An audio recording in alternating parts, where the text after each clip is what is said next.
Hello and welcome to the first episode of How to Draw Really Good. I'm your host Oliver, and today I'm going to be teaching you how to draw Spider-Man really professionally and realistically with a 3D effect. So first of all, you want to go ahead and draw the outline of the head. Now Spider-Man is a regular guy in a costume, so you want to draw a regular head shape, making sure you connect the head at the bottom for the neck. Now to make this look realistic, you want to colour the head in red because Spider-Man wears a red mask.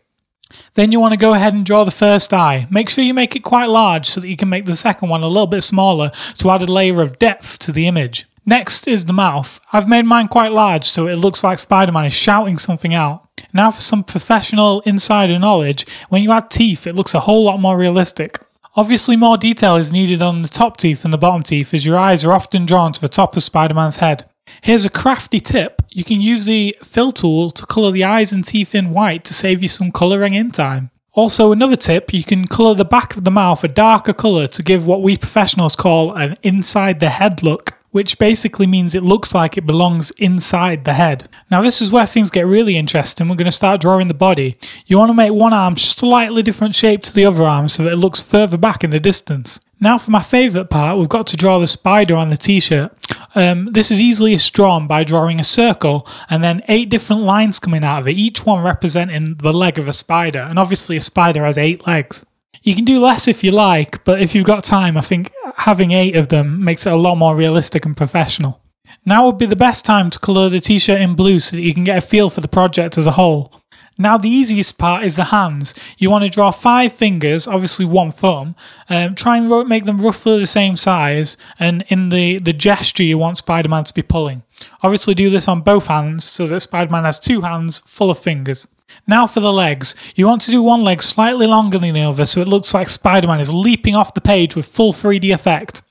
I'm going to leave shoes out of this tutorial as they're more complicated and come in the more advanced tutorials I'll be doing at a later date. So instead, draw them quite similar to the hands but with toes instead of fingers, and make one slightly larger than the other one so that you maintain that professional 3D effect. Now being a professional is always about taking shortcuts, so remember the fill tool we used previously and colour the trousers, feet and hands in the correct colours for Spider-Man. Now if you've been following my tutorial correctly, your picture should look a lot like a photo of Spider-Man from the film, Spider-Man. Now I'm sure a lot of my beginner students will want to leave it there, but the more advanced and astute among you would probably like to take it to the next level.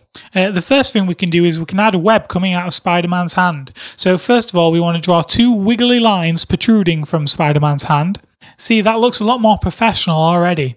Now we want to colour that in an off-white yellowish colour for the web. Brilliant. Now here's a really secret tip that I can show you. We can turn it from movie Spider-Man into comic book Spider-Man by adding a speech mark and putting a quote from the comic book in. So I'm going to put "Go Web," which is my favourite Spider-Man saying. And as with all our pictures, you should write your name and put your age underneath, which is one of the techniques that a lot of people forget to do, but it's very, very important. Beautiful. There's our finished Spider-Man. I really hope you enjoyed this tutorial and that you draw lots of really good looking Spider-Man after this. Please subscribe, like the video, comment and give me suggestions on what you'd like to learn to draw next. Here's one of my students' examples following this tutorial. It's Neef, age 26. His is not as good as mine. He's got like monkey hands for the Spider-Man, and he seems to be throwing yogurt out. Obviously, it's not as realistic, and Neef's obviously gone for a cartoony feel to his, but you know, it's down to personal taste, I guess. Also, he seems to have got the spider wrong and drawn a Japanese symbol, which is obviously wrong. I don't know if Neef's ever seen Spider-Man before. Oh well, keep it up, Neef. Hopefully in a few more tutorials you'll be getting the hang of it and you'll learn how to draw really good. Thank you.